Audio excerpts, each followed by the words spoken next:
بسم اللہ الرحمن الرحیم۔ نحمده ونصلي على رسوله الكريم اعوذ باللہ من الشیطان الرجیم بسم اللہ الرحمن الرحیم رب اشرح لي صدری ویسر لي امری واحلل عقدۃ من لسانی یفقہوا قولی۔ اللہ رب العزت کی قیامت کے دن اہل اسلام اور اہل ایمان کے لیے ایک عظیم نعمت یہ ہے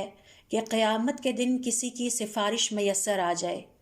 اور ہم سب جانتے ہیں کہ یہ وہ سخت دن ہوگا جس میں رشتہ دار کو پہچانے گا بھی نہیں۔ اس روز اگر کسی کو کوئی بھی یہ سفارش میسر آ جاتی ہے جس کے بارے میں ہم اپنے پچھلے کئی سیشن سے سیکھ رہے ہیں، تو یقیناً اس سے بڑی خوش قسمتی کوئی نہیں ہو سکتی۔ اور اس حوالے سے ہمارا آج کا جو سیشن ہے وہ اسی سفارش کے حوالے سے ہے کہ قیامت والے دن مسلمان کو جو مختلف قسم کی سفارشیں میسر آئیں گی، ان میں سے ایک یہ ہے کہ قیامت والے دن نیک اعمال اس کے حق میں سفارش کریں۔ یہ سفارش نماز قائم کرنے اور روزہ رکھنے جیسے نیک عمل سے بھی مل سکتی ہے۔ تو گویا قیامت کا دن وہ دن ہے کہ جب صرف اور صرف نیک اعمال کا سکہ اور سرمایہ چلے گا۔ اور ذرا تصور کیجئے کہ کس قدر ضرورت ہوگی ہر مسلمان کو اس دن جب ہم سب تنہا اللہ کے سامنے کھڑے ہوں گے، نہ ہمارا مال، نہ ہی ہمارا منصب، نہ ہمارے بیٹے اور اولادیں، نہ ہمارے جوڑے، اور نہ ہی ہمارے رشتہ دار ہمارا ساتھ دینے پر تیار نظر آئیں گے، کیونکہ ہر کوئی اس دن صرف اور صرف اپنے نفس کی نجات میں مصروف ہوگا، اسے صرف اپنے نفس کی نجات کی پڑی ہوئی ہوگی۔ اور اس حوالے سے اگر آپ دیکھیں تو سورۃ المعارج کی آیت نمبر 6 سے 16 میں اللہ رب العزت نے اس دن کا نقشہ کھینچا ہے۔ یوم تکون السماء کالمہل وتکون الجبال کالعہن ولا یسأل حمیم حمیما یبصرونہم یود المجرم لو یفتدی من عذاب یومئذ ببنیہ وصاحبتہ واخیہ وفصیلتہ التی تؤویہ ومن فی الارض جمیعا ثم ینجیہ۔ جس دن آسمان پگھلے ہوئے تانبے کی مانند ہوگا، پہاڑ دھنکی ہوئی رنگین اون کی مانند، کوئی جگری یار دوست کسی جگری یار دوست کو نہیں پوچھے گا، حالانکہ سب ایک دوسرے کو سامنے دیکھ رہے ہوں گے۔ یعنی آپا دھاپی کا یہ عالم ہوگا کہ آمنے سامنے ہوں گے لیکن ایک دوسرے سے بات بھی نہیں کریں گے، اور اس قدر دہشت اس دن کی ہوگی کہ اجنبیت کا ماحول بنا ہوا ہوگا۔ اس روز گناہگار خواہش کرے گا کہ کسی طرح اس دن کے عذاب کے بدلے میں سب کچھ دے دے، یعنی اپنی بیٹے دے کر جان چھڑا لے، اپنی بیوی دے کے نجات حاصل کر لے، اپنا بھائی دے دے، اپنا خاندان جس میں وہ دنیا کی زندگی میں رہتا تھا اور جنہیں خوش کرنے کی پوری کوشش کرتا تھا وہ دے کے اپنی جان چھڑا لے، اور جتنے آدمی زمین پر ہیں ان سب کو دے کر بھی اگر اس کی جان چھوٹ سکتی ہو تو وہ چھڑا لے۔ تو ذرا تصور کیجئے کہ یہ وہ سخت دن ہوگا کہ جس دن کوئی کسی کو پہچانے گا نہیں اور کوئی چیز اس دن کام نہیں آئے گی۔ ایسے میں اگر کسی مسلمان کو کوئی بھی سفارش میسر آ جاتی ہے جس کے نتیجے میں وہ جہنم سے نکال کے جنت میں لایا جاتا ہے، یا جنت میں اس کے اعمال کے مطابق یا سفارش کے مطابق اس کے درجات میں اضافہ کر دیا جاتا ہے، تو سوچئے کس قدر عظیم خوش قسمتی ہے۔ اور یہ وہی کامیابی ہے جس کو قرآن کریم نے الفلاح کے نام سے پکارا ہے، اور ہم سب مسلمان اس کامیابی کی تمنا رکھتے ہیں۔ تو آج کے ہم اس سیشن میں سیکھیں گے کہ قیامت والے دن جو مختلف سفارشیں مسلمان کو میسر آئیں گی، ان میں ایک سفارش نیک اعمال کی بھی ہے۔ اور اگر آپ کو یاد ہو تو ہم نے اپنے پچھلے سیشن میں قرآن کریم کی سفارشوں اور کچھ صورتوں کی سفارشوں کے حوالے سے سیکھا تھا، اور ہم نے سیکھا کہ قرآن کریم کو جنرلی یہ حق عطا کیا جائے گا کہ وہ مسلمان کی سفارش کر سکے، اہل قرآن کی سفارش کر سکے۔ اور پھر ان اہل قرآن کی کچھ مثالیں بھی میں نے آپ سے شیئر کی تاکہ ہم سیلف ایویلیویشن کر سکیں کہ ہم قرآن کریم کے اصحاب یا اہل میں سے ہیں یا نہیں ہیں، اور وہ جو اہل قرآن تھے وہ کیسے ہوتے تھے اور قرآن کے ساتھ ان کا تعلق کیسا ہوتا تھا۔ اور اس حوالے سے میں نے آپ سے شیئر کیا کہ حضور اکرم صلی اللہ علیہ وسلم کی کئی احادیث سے ہمیں پتہ چلتا ہے کہ قیامت والے دن قرآن کریم سفارش کرے گا۔ مثال کے طور پر عبداللہ ابن عمرو ابن العاص رضی اللہ تعالیٰ عنہما کی ایک حدیث میں یہاں دہرائے دیتی ہوں، جس میں وہ کہتے ہیں کہ آپ صلی اللہ علیہ وسلم نے فرمایا، الصیام والقرآن یشفعان للعبد یوم القیامت، روزہ اور قرآن کریم قیامت والے دن بندے کے لیے سفارش کریں گے۔ یقول الصیام، روزہ کہے گا، اے میرے رب، منعتہ الطعام والشہوات بالنہار، دن کے وقت میں نے اسے کھانے پینے اور اپنی خواہشات کو پورا کرنے سے روکے رکھا، فشفعنی فیہ، آج میری اس کے حق میں سفارش قبول کیجیے۔ ویقول القرآن، اور قرآن کہے گا، منعتہ النوم باللیل، میں نے اسے راتوں کو سونے نہیں دیا، فشفعنی فیہ، آج اس کے حق میں میری سفارش کو قبول کیجیے۔ قال فیشفعان، پھر آپ نے فرمایا اور پھر ان دونوں کی سفارش قبول کر لی جائے گی۔ تو یہ تو ہے قرآن کریم کی عام جنرل سفارش۔ اس کے بعد ہم نے سیکھا کہ قرآن کریم کی کچھ دیگر صورتیں ایسی ہیں کہ جو انڈیویجولی جن کی فضیلت اور قیامت کے دن سفارش کا ذکر ملتا ہے۔ مثال کے طور پر دیکھیے سورۃ البقرہ اور سورہ آل عمران، ان دونوں کے بارے میں جب ہم حضور اکرم صلی اللہ علیہ وسلم کی احادیث کا مطالعہ کرتے ہیں تو پتہ چلتا ہے کہ ان دو صورتوں کو خاص طور پر قیامت والے دن اپنے پڑھنے والوں کی سفارش کا حق عطا کیا جائے گا،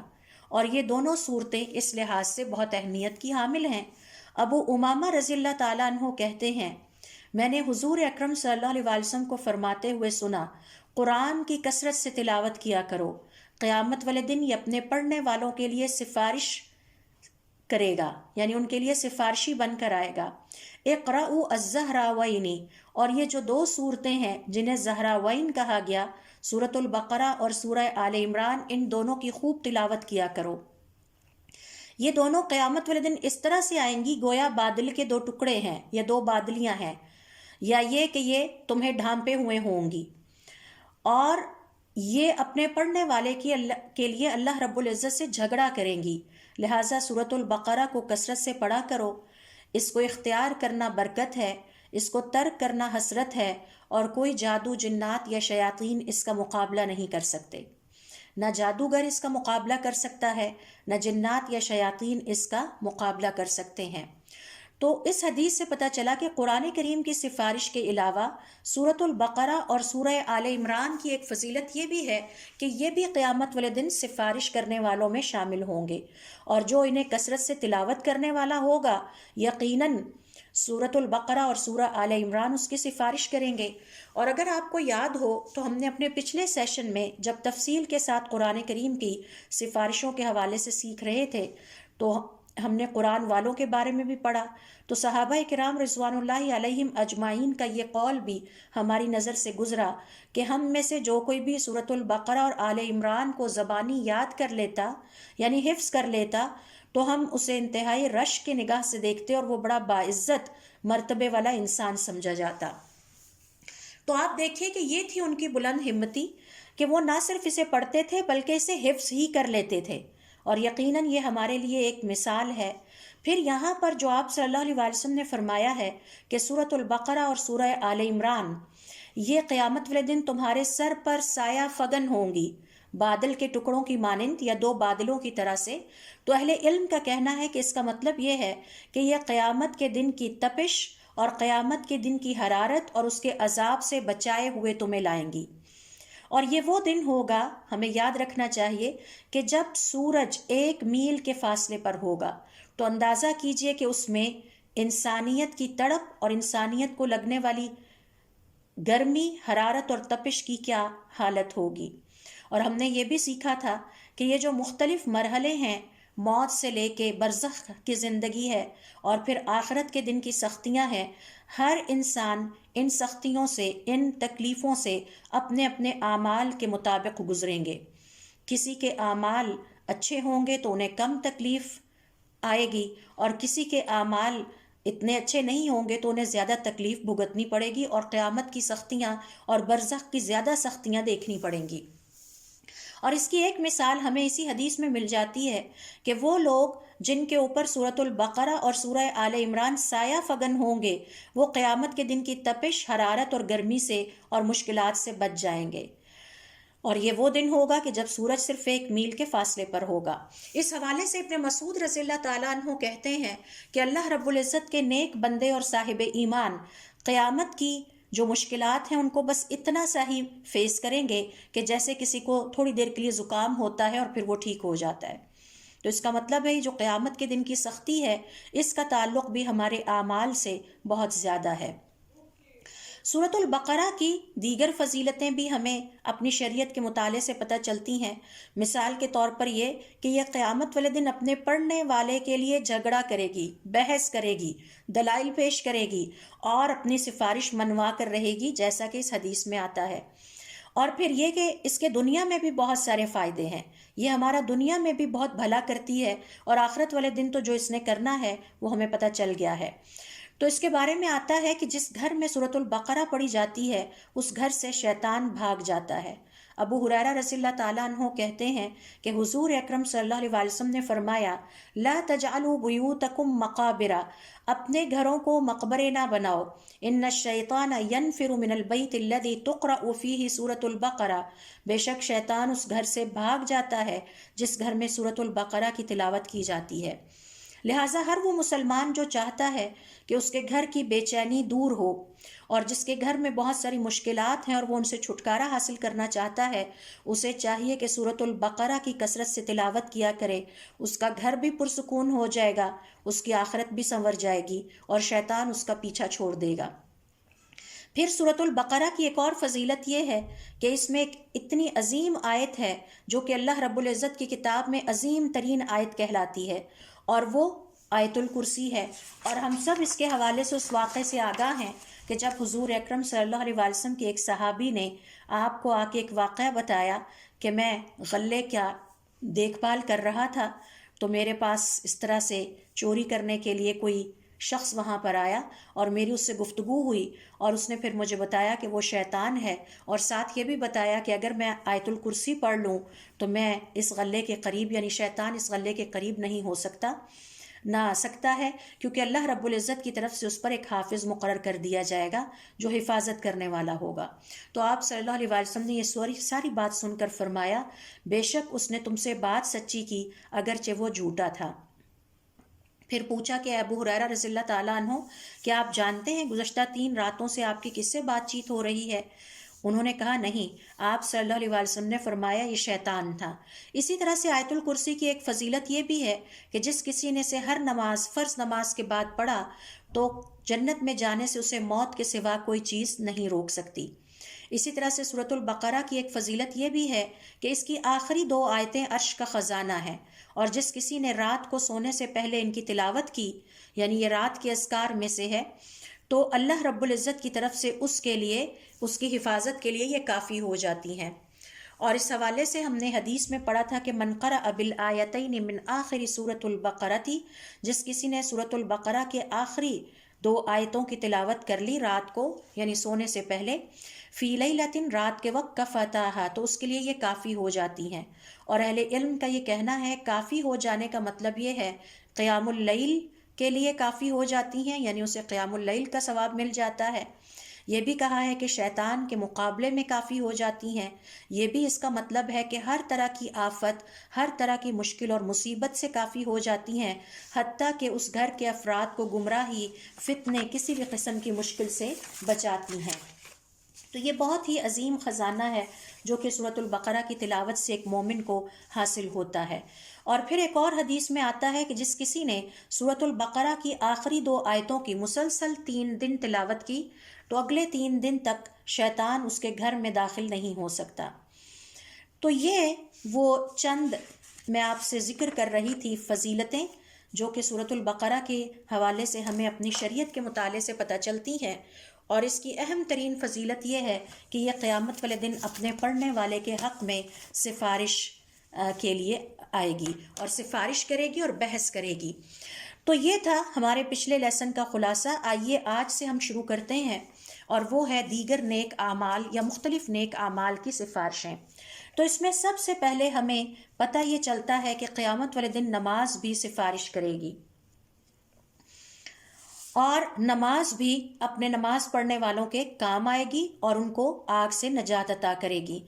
اس حوالے سے صحیح بخاری کی روایت ہے کہ قیامت کا دن قائم ہو جائے گا، اللہ تعالیٰ تمام اولین اور آخرین کو جمع کر کے قیامت والے دن حاضر کر لیں گے. پھر ایک پکارنے والا پکارے گا، تمام لوگ اپنے اس خدا کے پیچھے چلے جائیں جس کی وہ دنیا کی زندگی میں عبادت کرتے تھے. فَيَذْهَبُ أَصْحَابُ الصَّلِيبِ مَعَ صَلِيبِهِمْ، تو صلیب والے سارے صلیب کے پیچھے کھڑے ہو جائیں گے. بتوں کی پوجا کرنے والے، بتوں کی عبادت کرنے والے بتوں کے پیچھے لائن لگا کے کھڑے ہو جائیں گے، اور جو قوم جس خدا کی عبادت کرتی تھی اللہ کے علاوہ، وہ اس خدا کے پیچھے جا کے کھڑی ہو جائے گی. حتیٰ کہ میدان میں صرف وہی لوگ کھڑے رہ جائیں گے جو اللہ رب العزت کی عبادت کرنے والے تھے، چاہے وہ برے تھے، چاہے وہ اللہ رب العزت کے نافرمان تھے، یا اہل کتاب میں سے بھی کچھ ایسے لوگ رہ جائیں گے جو اللہ رب العزت کی عبادت کرنے والے تھے. پھر جہنم کو سب کے سامنے حاضر کیا جائے گا، اور اس طرح حاضر کیا جائے گا کہ دیکھنے والوں کو وہ سراب کی مانند نظر آئے گی، یعنی ایسا لگے گا جیسے اس میں پانی ہے. اور اس وقت حالت یہ ہوگی کہ لوگ خوف کے مارے اور پیاس کے مارے محسوس کریں گے کہ جیسے ان کے حلق میں کانٹے چبھ رہے ہوں. تو ایسے میں یہودیوں سے کہا جائے گا، ما کنتم تعبدون، تم دنیا کی زندگی میں کس کی عبادت کرتے تھے؟ فیقولون، تو وہ کہیں گے کہ ہم عزیر ابن اللہ کی عبادت کرتے تھے. ان سے کہا جائے گا تم جھوٹ بولتے ہو،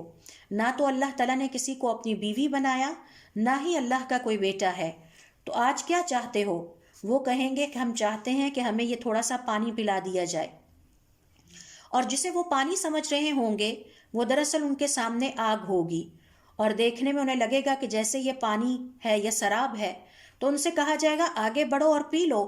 تو وہ پانی پینے کی غرض سے آگے بڑھیں گے اور سراب سمجھتے ہوئے آگے جا کے پانی پینے کی کوشش کریں گے، جبکہ وہ جہنم میں گر جائیں گے. ثم یقال للنصارى، پھر عیسائیوں سے کہا جائے گا، ما کنتم تعبدون، تم کس چیز کی عبادت کرتے تھے؟ فیقولون، تو وہ کہیں گے ہم مسیح جو کہ اللہ رب العزت کے بیٹے ہیں ان کی عبادت کیا کرتے تھے. تو ان سے کہا جائے گا تم جھوٹ بولتے ہو، نہ تو اللہ تعالیٰ نے کسی کو اپنی بیوی بنایا، نہ ہی اس کا کوئی بیٹا ہے. پھر ان سے کہا جائے گا اب کیا چاہتے ہو؟ تو وہ کہیں گے کہ ہم چاہتے ہیں کہ ہمیں اس پانی سے کچھ پانی پلا دیا جائے. تو ان سے کہا جائے گا آگے بڑھو اور جاؤ اس سے پانی پی لو. اور وہ سارے بھاگتے ہوئے اس سراب کی طرف بڑھیں گے اور اس کے اندر گر جائیں گے، اور انہیں پتہ چلے گا کہ یہ پانی نہیں ہے، یہ تو جہنم ہے. حتیٰ کہ میدان میں صرف وہ افراد کھڑے رہ جائیں گے جو اللہ رب العزت کی عبادت کیا کرتے تھے. ہاں، ان میں سے کچھ گناہ گار ہوں گے، کچھ کی نامہ اعمال میں اللہ تعالیٰ کی نافرمانیاں زیادہ ہوں گی، اور کچھ کے نامہ اعمال میں اللہ تعالیٰ کی فرما برداریاں زیادہ ہوں گی، یعنی نیک بھی ہوں گے اور بد بھی ہوں گے. ان سے پوچھا جائے گا تمہیں کس چیز نے روک رکھا ہے جبکہ سب لوگ جا چکے ہیں؟ تو وہ کہیں گے کہ ہم نے ایک پکارنے والے کی پکار سنی تھی، اور وہ کہہ رہا تھا کہ تمام لوگ اپنی اس ہستی کے پیچھے چلے جائیں جس کی وہ عبادت کرتے ہیں. تو سب لوگ چلے گئے، ہم تو ابھی تک کھڑے ہیں، ہمارا رب آئے تو ہم اس کے پیچھے کھڑے ہوں. اور پھر وہ انتظار کرتے رہیں گے یہاں تک کہ اللہ رب العزت ان کے سامنے اس صورت میں ظاہر ہوں گے جسے وہ پہچان لیں گے. ایسے میں ہر مومن سجدے میں گر جائے گا، لیکن وہ نہیں جو دنیا کی زندگی میں نماز کے معاملے میں لاپرواہی برتتا تھا، لاپرواہی کا مظاہرہ کرتا تھا، یا یہ کہ وہ نماز ریاکاری کے لیے پڑھتا تھا یا شہرت کے لیے پڑھتا تھا. کیونکہ وہ بھی چاہے گا کہ اپنے رب کے سامنے سجدے میں چلا جائے، لیکن اس کی کمر جھک نہیں پائے گی، بینڈ نہیں ہوگی، اور وہ بالکل سیدھا کا سیدھا کھڑا رہ جائے گا اور سجدہ نہیں کرے گا. اسی واقعے کی طرف اشارہ کرتے ہوئے اللہ رب العزت قرآن کریم میں فرماتے ہیں، اور یہ سورہ قلم کی آیت نمبر 42 اور 43 ہے، یوم یکشف عن ساق ویدعون الی السجود فلا یستطیعون، پھر اس دن وہ سجدے کی دعوت انہیں ملے گی لیکن وہ سجدہ کر نہیں پائیں گے. خاشعۃ ابصارہم ترہقہم ذلہ، اور ان کی نگاہوں میں خوف ہوگا اور ذلت اور رسوائی ان کے چہروں پر چھا رہی ہوگی۔ تو یہ جو واقعہ ہے اس سے پتہ چلتا ہے کہ وہ لوگ جو دنیا کی زندگی میں نماز کے معاملے میں لاپرواہی برتتے تھے،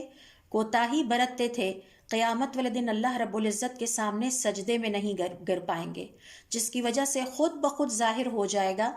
کہ یہ وہ لوگ ہیں کہ جنہوں نے نماز کے حوالے سے دنیا کی زندگی میں لاپرواہی کا ارتکاب کیا، جبکہ اس کے مقابلے میں جو نماز کو بہت احتیاط کے ساتھ پڑھتے تھے اور جو نماز کے لیے بہت کیئر کرتے تھے، وہ اللہ رب العزت کے سامنے سجدے میں چلے جائیں گے اور خود بخود سب کو پتہ چل جائے گا کہ یہ نمازی ہیں اور نماز کی وجہ سے ان کی نجات انہیں مل جائے گی۔ اب ایک اور روایت سے پتہ چلتا ہے کہ نماز پڑھنے والے اور نماز کو قائم کرنے والے اگرچہ وہ آگ میں ڈال دیے جائیں گے، لیکن اس کے باوجود نماز کی سفارش کی وجہ سے امید کی جاتی ہے کہ وہ نماز کی سفارش پا جائیں گے اور آگ سے نجات حاصل کر لیں گے۔ اور اس واقعے کا ہمیں کچھ اس طرح سے پتہ چلتا ہے کہ اللہ رب العزت جب اپنے بندوں کے درمیان فیصلہ کرنے سے فارغ ہو جائیں گے، یعنی تمام انسانیت کا فیصلہ ہو جائے گا اور سب جنت والے جنت کی طرف چل پڑیں گے اور آگ والے آگ کی طرف چل پڑیں گے، تو اللہ رب العزت چاہیں گے کہ اب آگ میں سے ان لوگوں کو نکال لیا جائے جنہوں نے کبھی بھی اپنی زندگی میں لا الہ الا اللہ کہا تھا۔ تو اللہ رب العزت اپنے فرشتوں کو حکم دیں گے کہ جاؤ جا کے میرے ان بندوں کو نکال لاؤ جنہوں نے کبھی بھی اپنی زندگی میں لا الہ الا اللہ ہی کہا ہو، یعنی اتنی سی بھی نیکی کی ہو تو اسے بھی نکال لاؤ۔ فرشتے جب آئیں گے تو دیکھیں گے کہ یہ لوگ آگ میں ڈبکیاں کھا رہے ہیں اور ان میں سے بعض آگ میں اپنے پاؤں تک غائب ہو چکے ہیں اور بعض اپنے گھٹنوں تک آگ میں ڈبکیاں کھا رہے ہیں۔ تو فرشتے ڈھونڈنے لگیں گے کہ ہم آگ میں سے کیسے پتہ چلائیں کہ کن بندوں کو یہاں سے نکالنا ہے اور کن کو نہیں نکالنا، اور وہ کون بندے ہیں کہ جنہوں نے لا الہ الا اللہ کہا ہوگا۔ تو فرشتوں کو ایسے میں کہا جائے گا کہ میرے بندوں کو جنہیں تم نے آگ سے نجات دینی ہے ان کے سجدے کے آثار سے پہچان لو، کیونکہ اللہ تعالیٰ نے آگ پر حرام کر دیا ہے کہ وہ ابن آدم کے جسم کا وہ حصہ کھائے جس پر سجدے کا نشان پڑ جاتا ہے، اور یہ صحیح مسلم اور صحیح بخاری کی روایت کے مطابق ہے۔ تو گویا ایک دفعہ پھر نماز کی سفارش، نماز کا پڑھنا اور لا الہ الا اللہ کا کہنا قیامت والے دن مسلمان کے کام آئے گا اور وہ آگ سے نکال لایا جائے گا اور اسے جنت میں داخل کر دیا جائے گا۔ اس واقعے کی طرف بھی اللہ رب العزت نے سورۃ المدثر کی آیت نمبر 38 سے 48 میں اشارہ کیا ہے۔ کل نفس بما کسبت رہینہ، ہر شخص اپنے اعمال کے بدلے گروی ہے، الا اصحاب الیمین، مگر داہنی طرف والے نیک لوگ، فی جنات یتساءلون، یہ لوگ جنت کے باغات میں ہوں گے اور آپس میں ایک دوسرے سے پوچھ رہے ہوں گے، عن المجرمین، مجرموں کے بارے میں، یعنی آگ میں جلنے والے گناہ گاروں کے بارے میں، ما سلککم فی سقر، اور ان مجرموں سے جو کہ آگ میں جل رہے ہیں ان سے ہم کلام ہوتے ہوئے کہیں گے کہ تم دوزخ میں کیوں گئے، جہنم کا راستہ کیوں تمہیں کس چیز نے دکھایا؟ قالو، تو وہ کہیں گے یعنی مجرم آگے سے جواب دیں گے، لم نکو من المصلین، ہم دنیا کی زندگی میں نماز پڑھنے والوں میں سے نہیں تھے، وَلَمْ نَكُ نُطْعِمُ الْمِسْكِينَ، دوسری غلطی یہ ہوئی کہ ہم مسکین کو کھانا کھلانے کی طرف توجہ نہیں دیتے تھے اور ان لوگوں میں سے نہیں تھے جو مسکین کو کھانا کھلاتے ہیں، وَكُنَّا نَخُوضُ مَعَ الْخَائِضِينَ، اور باطل والوں کے ساتھ مل کر، اللہ تعالیٰ کے نافرمانوں کے ساتھ مل کر حق کا انکار کرتے تھے، وَكُنَّا نُكَذِّبُ بِيَوْمِ الدِّينِ، اور ہم قیامت کے دن کے تو سرے سے منکر تھے، حتی اتانا الیقین، یہاں تک کہ ہمیں بھی موت آ گئی، فما تنفعہم شفاعت الشافعین، اور پھر اس دن کسی سفارش کرنے والے کی سفارش نے ان کے حق میں کوئی فائدہ نہ پہنچایا۔ تو یہ ہیں وہ دو واقعات جس کا ذکر حضور اکرم صلی اللہ علیہ وسلم کی احادیث سے پتہ چلتا ہے، اور اہل علم کا کہنا ہے کہ یہ دراصل قیامت والے دن نماز کی سفارش ہے، قیامت والے دن نماز سفارش کرے گی، اللہ رب العزت کے سامنے پتہ چل جائے گا، یہ بات کھل کر واضح ہو جائے گی کہ کون تھے جو دنیا کی زندگی میں نماز کو بہت احتیاط کے ساتھ اور بہت اہتمام کے ساتھ بغیر کسی ریا کے اور بغیر کسی شہرت کے لالچ رکھتے ہوئے ادا کرتے تھے، اور اس کے مقابلے میں وہ لوگ بھی ظاہر ہو جائیں گے جنہوں نے کبھی بھی نماز کو پر توجہ نہیں دی۔ دوسرا نیک عمل جس کے بارے میں ہمیں پتہ چلتا ہے کہ قیامت والے دن یہ بھی اللہ رب العزت کے سامنے سفارش کرے گا، وہ ہے روزے کی سفارش۔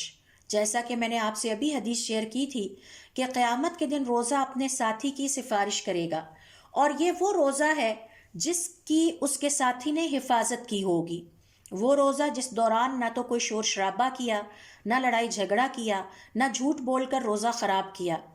اور نہ کسی کے ساتھ ظلم، نہ کسی کے ساتھ زیادتی کی، یعنی وہ روزہ جس کی خوب اچھی طرح مسلمان حفاظت کرے گا۔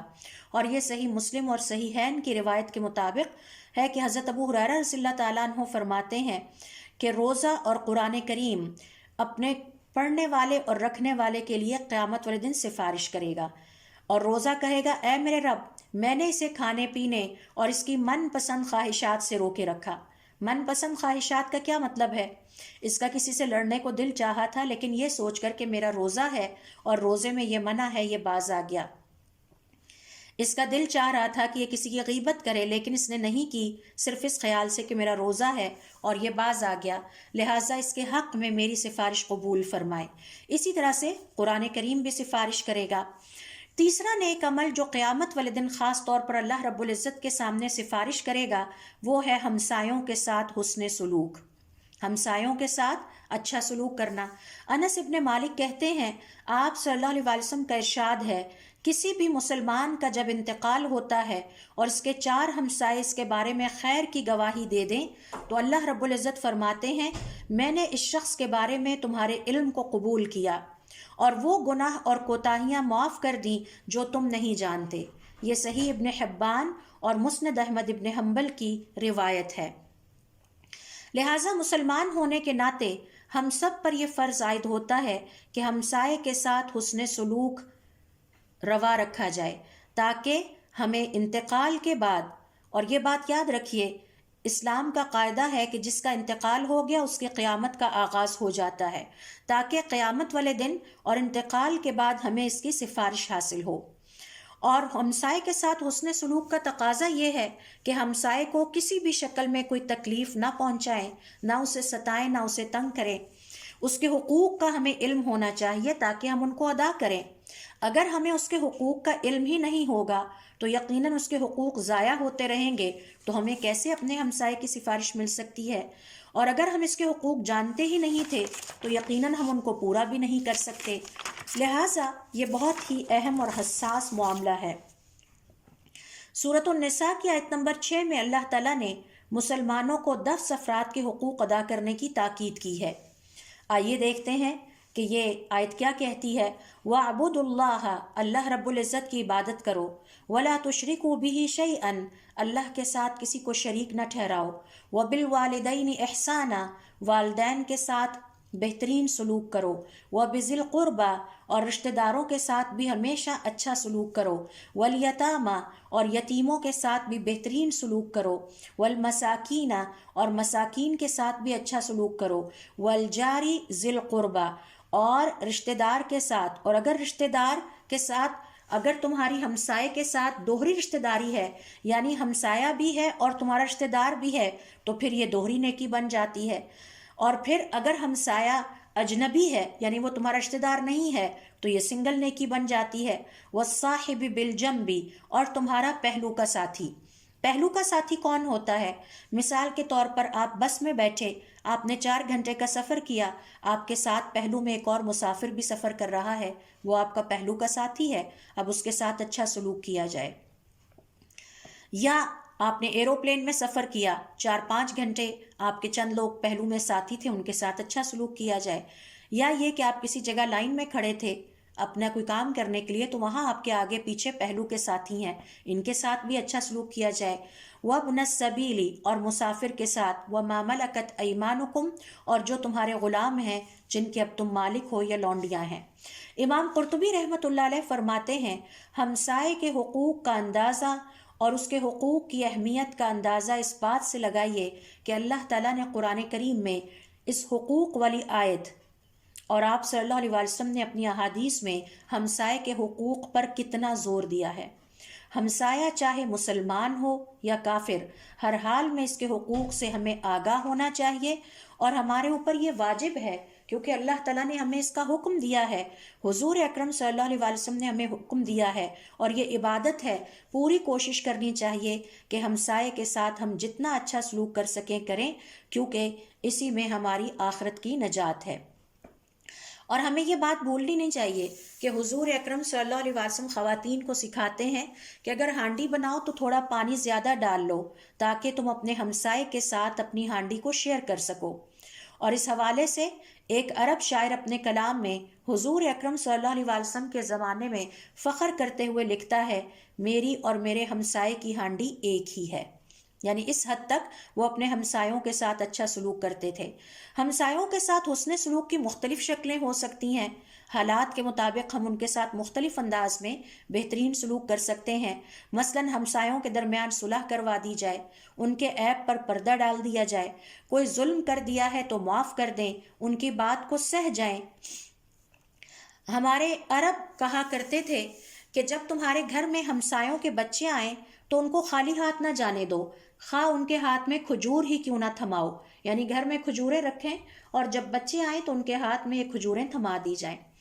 اور پھر ہمسایوں کے یتیم بچوں کی کفالت کی جائے، جب بھی ان سے ملے مسکراتے ہوئے خندہ پیشانی سے ملے۔ اور اس حوالے سے ہماری حدیث میں اس عبادت یعنی ہمسائے کے ساتھ جو حسن سلوک کی عبادت ہے اس کی بہت زیادہ فضیلت بیان کی گئی ہے۔ مثال کے طور پر حضور اکرم صلی اللہ علیہ وسلم فرماتے ہیں، خیر الاصحاب عند اللہ خیرہم لصاحبہ، تم میں سے بہترین لوگ اللہ کے ہاں وہ ہیں جو اپنے گھر والوں کے ساتھ اچھا سلوک کرتے ہیں، جو اپنی اولادوں کے ساتھ اچھا سلوک کرتے ہیں، جو اپنے والدین کے ساتھ اچھا سلوک کرتے ہیں، جو اپنے بہن بھائیوں کے ساتھ محبت بھرا سلوک رکھتے ہیں۔ تو گھر والوں کو ستانا نہیں ہے بلکہ گھر والوں کے ساتھ اچھا سلوک کرنا ہے، اور اس میں آپ کے داماد اور بہویں بھی شامل ہیں۔ یہ بھی ہمارا بہت بڑا امتحان ہے اللہ کے ہاں۔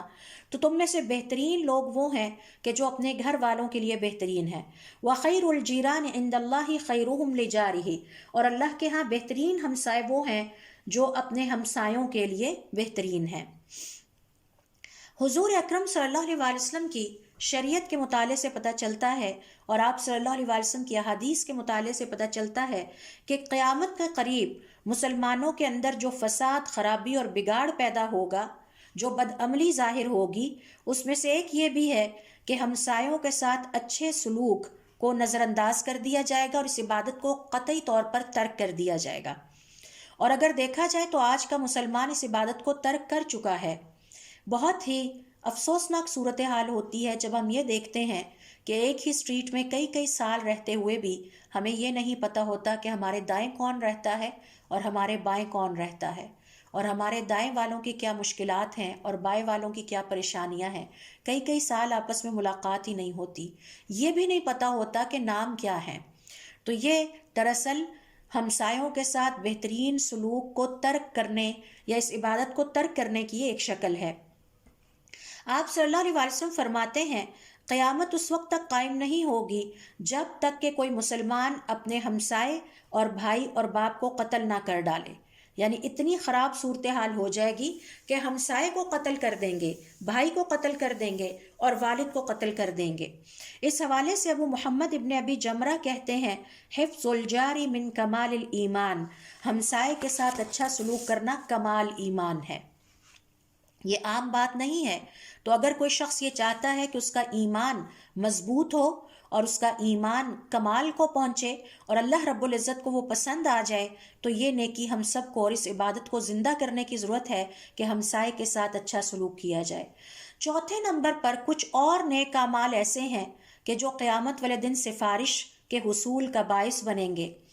اس حوالے سے آپ نے دنیا کی زندگی میں اپنے کسی بھی مسلمان بہن بھائی کی کوئی مدد کی، راہ چلتے مدد کی، آپ نہیں بھی جانتے تھے تو اس کی مدد کی،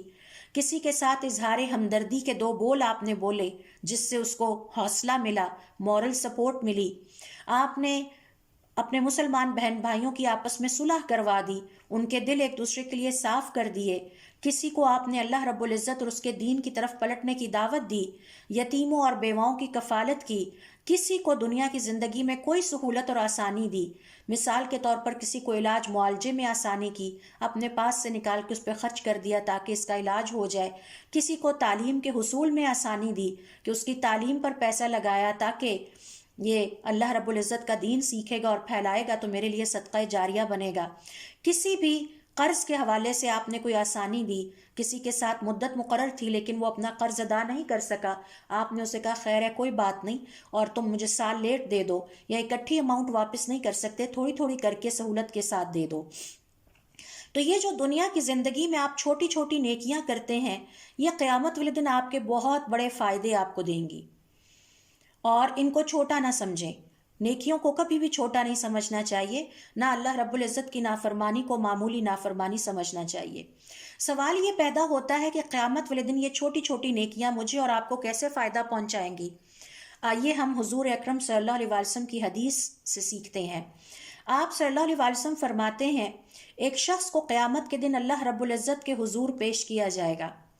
اللہ تعالیٰ اس شخص سے دریافت کریں گے دنیا کی زندگی میں کیا کرتے رہے ہو؟ وہ جواب میں کہے گا اللہ میں نے کوئی زیادہ نیک عمل نہیں کیے، البتہ آپ نے مجھے مال کی نعمت سے نوازا تھا، میں لوگوں کے ساتھ لین دین کرتا تھا، خرید و فروخت کرتا تھا، تو میرا اخلاق یہ رہا کہ اگر کسی کو تنگ دست پایا تو اس کی ادائیگی کو معاف کر دیتا تھا یا میں مزید مہلت دے دیتا تاکہ وہ آسانی سے ادائیگی کر سکے۔ اللہ تعالیٰ فرمائیں گے آج میں تمہیں آسانی دیتا ہوں اور تمہارے لیے آسانی کرتا ہوں، لہٰذا اسے جنت میں داخل کر دیا جائے، اس کا کوئی سخت حساب کتاب نہیں ہوگا۔ تو جو دوسروں کو آسانی دیتا ہے اللہ رب العزت اسے قیامت والے دن آسانی دیں گے، اور یہ نیک عمل کی سفارش ہے۔ ہر وہ شخص جس سے آپ نے اچھا سلوک کیا اور وہ قیامت کے دن نجات پانے والوں میں سے ہوا وہ آپ کے لیے سفارش کرے گا۔ ہر وہ شخص جس سے آپ نے آج دنیا کی زندگی میں اچھا سلوک کیا تو وہ قیامت کے دن نجات پانے والوں میں سے اگر ہوا تو وہ آپ کے لیے سفارش کرے گا۔ کیسے؟ سنن ابن ماجہ کی روایت کے مطابق قیامت والے دن جنت والے صفیں بنائے کھڑے ہوں گے، جہنم والوں کا گزر جنت والوں پر ہوگا، اچانک جہنم والوں میں سے ایک شخص جنت والے ایک شخص کو پہچان کر رک جائے گا اور کہے گا یاد ہے میں تمہیں دنیا کی زندگی میں فلاں جگہ تم سے ملا تھا، تم میرے پاس آئے تھے اور تم نے مجھ سے پانی مانگا تھا، میں نے تمہیں راستے میں پانی پلایا تھا۔ وہ جنتی کہے گا ہاں مجھے یاد آ گیا۔ وہ جہنمی شخص اس جنتی سے درخواست کرے گا آج تمہیں اللہ رب العزت نے عظیم کامیابی سے نوازا ہے اور تم جنتی ہو، اللہ تعالیٰ سے میرے لیے بھی سفارش کر دو، اور اس کے حق میں اللہ رب العزت سفارش قبول کر کے اسے جہنم والوں سے نکال لائیں گے۔ ایک اور شخص آگے بڑھے گا اور وہ کہے گا میں نے تمہیں وضو کے لیے مانگنے پر پانی دیا تھا۔ ایک اور شخص کہے گا تم نے مجھ سے راستہ پوچھا تھا، میں نے دنیا کی زندگی میں تمہیں راستہ بتایا تھا۔ اور اس طرح مختلف لوگ جنت والوں کو پہچان کر، یعنی جن لوگوں سے آج ہم دنیا کی زندگی میں اچھا سلوک کرتے ہیں یہ اگر قیامت والے دن جنتی ہوئے تو یہ ہمارے بہت بڑے کام آئیں گے۔ اسی لیے میں نے آپ سے کہا تھا کہ کبھی بھی کسی نیکی کو معمولی نہ سمجھیں۔ اسی طرح یتیم کی کفالت کرنا نیکیوں میں سے ہے، اور اس کا ذکر اور اس کی تعریف اللہ تعالیٰ نے سورۃ الانسان کی آیت نمبر 8 سے لے کے 12 تک میں کیا ہے۔ وَيُطْعِمُونَ الطَّعَامَ عَلَى حُبِّهِ مِسْكِينًا وَيَتِيمًا وَأَسِيرًا، اور یہ وہ کامیاب ہونے والے قیامت والے دن لوگ ہوں گے کہ جو اللہ کی محبت میں مسکینوں کو کھانا کھلاتے تھے، یتیموں کو کھلاتے تھے اور قیدیوں کو کھلاتے تھے۔ فَوَقَاهُمُ اللَّهُ شَرَّ ذَلِكَ الْيَوْمِ، تو اللہ تعالیٰ نے انہیں ان کے اس نیک عمل کی وجہ سے قیامت کے دن کے شر سے بچا لیا۔ یہ شر کیا ہے؟ جہنم۔ تو خوش قسمت ہوگا وہ انسان جو قیامت والے دن جہنم کی آگ سے بچ جائے گا۔ اور کیوں بچے گا؟ اس نے دنیا کی زندگی میں کسی مسکین کو کھانا کھلایا ہوگا اور وہ مسکین جنتی ہوا تو وہ اسے بھی بچا لے گا، کسی یتیم کو کھانا کھلایا ہوگا اور وہ یتیم جنتی نکل آیا تو اسے بھی بچا لے گا، اور کسی قیدی کے ساتھ بھلا سلوک کیا ہوگا اور اسے کھانا کھلایا ہوگا۔ وَلَقَّاهُمْ نَضْرَةً وَسُرُورًا، اس نیک عمل کی وجہ سے اللہ تعالیٰ نہ صرف انہیں اس دن کے شر سے یعنی جہنم سے بچا لیں گے، بلکہ انہیں چہرے کی تازگی اور دل کا اطمینان، سکون اور سرور بھی عطا کریں گے۔ تو پتہ یہ چلا کہ دنیا کی زندگی میں ہم جن لوگوں سے نیکی کرتے ہیں، اور چھوٹی چھوٹی نیکیاں ہیں کہ آپ نے راستے میں جا رہے تھے، کسی نے آپ سے راستہ پوچھا، آپ نے اس کو گائیڈ کر دیا، اب اگر قیامت والے دن وہ جنتیوں میں سے نکل آتا ہے تو آپ کو حق دیا جائے گا کہ آپ اس سے اپنے لیے سفارش مانگ سکتے ہیں۔ آپ اسے یاد کرائیں گے کہ بھئی تم کامیاب ہو گئے ہو، تمہیں یاد ہے دنیا کی زندگی میں تم نے مجھ سے راستہ پوچھا تھا، میں نے تمہیں راستہ بتایا تھا، تو آج میرے لیے بھی سفارش کر دو۔ ایک اور کو آپ پہچان کے کہیں گے تمہیں یاد ہے تم نے مجھ سے پانی مانگا تھا، میں نے تمہیں پانی پلایا تھا۔ ایک اور کو دیکھ کر آپ کہیں گے اور کیا تمہیں یاد ہے کہ تمہیں فلاں چیز نہیں آتی تھی، میں نے تمہیں سکھائی تھی۔ ایک اور کو آپ دیکھ کر پہچان کے کہیں گے آج دیکھو تمہیں اللہ تعالیٰ نے کامیابی عطا کر دی ہے، میں نے تمہاری چھت ڈلوائی تھی اور تمہیں گھر کا ایک سکون مہیا کیا تھا، آج میرے لیے سفارش کر دو۔ کسی طالب علم کو دیکھ کر آپ کہیں گے یاد ہے میں نے تمہیں تعلیم حاصل کرنے میں آسانی دی تھی، تم پر خرچ کیا تھا، تمہارے راستے میں روڑے نہیں اٹکائے تھے، تمہاری مشکلات کا خیال کیا تھا، لہٰذا آج میری سفارش کر دو۔ تو یہ جو نیکیاں ہیں جو آپ دوسروں کے ساتھ چھوٹی چھوٹی کرتے ہیں، یہ قیامت والے دن اللہ رب العزت کے سامنے بہت بڑی سفارش کا اور بہت بڑے شر سے بچانے کا آپ کے لیے انتظام ثابت ہوگا۔ 5ویں نمبر پر دیکھیے، قیامت والے دن دوستوں کو، نیک دیندار باعمل متقی دوستوں کو آپ کی سفارش کا حق عطا کیا جائے گا۔ اس کی وجہ یہ ہے کہ نیک دیندار باعمل دوستوں کو قیامت والے دن اس لیے سفارش کرنے کا حق عطا کیا جائے گا کیونکہ نیک دوست بنانا اور نیک اور صالح دیندار صحبت میں بیٹھنا بذات خود ایک نیک عمل ہے۔ ہر دوست کو الگ الگ سفارش کا حق ملے گا، یعنی اگر آپ کے 5 دوست ہیں تو 5 نیک دوستوں کو حق عطا کیا جائے گا کہ وہ آپ کے لیے سفارش کریں، اور اگر آپ کے 10 نیک دوست ہیں تو سب کو دیا جائے گا۔ آپ کو کتنا فائدہ پہنچے گا۔ یہی وجہ ہے کہ ہمارے اہل علم دور دراز کا سفر کر کے اللہ کے نیک بندوں سے ملنے جاتے تھے اور ان سے دوستیاں کرتے تھے اور ان سے تعلقات بناتے تھے۔ تو جتنے بھی آپ کے نیک دوست دنیا کی زندگی میں ہوں گے، ان سب کی سفارشیں آپ کے حق میں قبول کی جائیں گی۔ یہی وجہ ہے کہ ہمارا دین ہمیں سکھاتا ہے کہ دوستوں کا انتخاب انتہائی سوچ سمجھ کر کیا جائے، کیونکہ یہ تعلق صرف دنیا تک ہی محدود نہیں بلکہ آخرت کی زندگی میں بھی یہ تعلق آپ کے بہت زیادہ کام آئے گا اور آخرت کے شر سے آپ کو بچا لے گا۔ قرآن کریم میں اللہ رب العزت نے اس کا ذکر کیا ہے کہ نیک دوست اس دن دوستوں کے کام آئیں گے، جبکہ برے دوست دنیا کی زندگی میں بھی برے دوستوں کا نقصان کرتے رہے اور قیامت والے دن بھی اپنے دوستوں کا نقصان کریں گے۔ الأخلاء يومئذ بعضهم لبعض عدو، اس دن جو نافرمان ہوں گے، اللہ تعالیٰ کے گناہ گار ہوں گے، وہ دوست بھی آپس میں دشمن بن جائیں گے، الا المتقین، سوائے متقیوں کے۔ تو یہ ہے وہ 5واں عمل، یعنی دوستوں کی سفارش جو قیامت والے دن ہم دیکھیں گے، اور یہی وجہ ہے کہ ہمیں دنیا کی زندگی میں کوشش کرنا چاہیے کہ ہم نیک لوگوں کے ساتھ دوستیاں بنائیں اور نیک لوگوں کی تعداد کو اپنے حلقہ احباب میں بڑھاتے چلے جائیں۔ 6 اور آخری نمبر پر جس عمل کے بارے میں ہمیں پتہ چلتا ہے اور وہ قیامت والے دن ہماری سفارش کا باعث بنے گا، وہ ہے بیٹیوں کی سفارش۔ اور ہم اس بات کو اچھی طرح سے جانتے ہیں کہ بیٹیوں کے اوپر خرچ کرنا کس قدر فضیلت والا عمل ہے۔ آپ صلی اللہ علیہ وسلم کا ارشاد ہے، جسے اللہ تعالیٰ نے 3 بیٹیوں کی پرورش کی ذمہ داری اللہ رب العزت کی طرف سے عطا کی گئی، پھر اس نے ان کی بہترین تعلیم و تربیت خوش دلی کے ساتھ کی۔ خوش دلی، اللہ رب العزت اس بات کو جانتے ہیں کہ ہم اپنی کس اللہ رب العزت کی دی ہوئی نعمت کو خوش دلی سے استعمال کر رہے ہیں اور کس کو برے دل کے ساتھ۔ تو خوش دلی کے ساتھ ان پر خرچ کیا، ان کی تربیت کی، ان کے ساتھ بہترین سلوک رکھا، ایسے شخص کے لیے جنت ہے۔ ابو داؤد ہی کی ایک اور روایت ہے جسے اللہ تعالیٰ نے ایک بیٹی بھی عطا کی اور اس نے اسے زندہ درگور نہیں کیا، نہ ہی اپنی بیٹی کی توہین کی، یعنی اس کی انسلٹ نہیں کی۔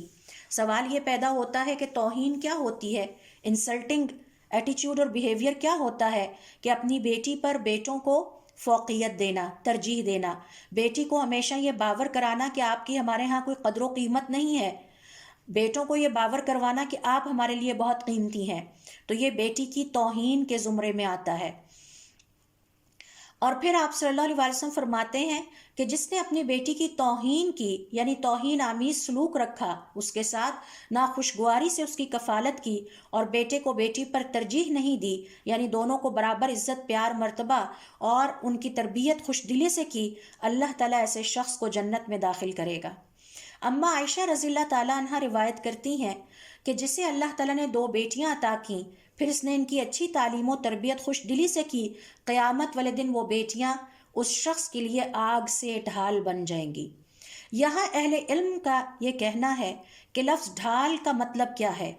ڈھال کا مطلب یہ ہے، اور ایک اور روایت میں آتا ہے کہ وہ آگ سے پردہ یا رکاوٹ بن جائیں گی۔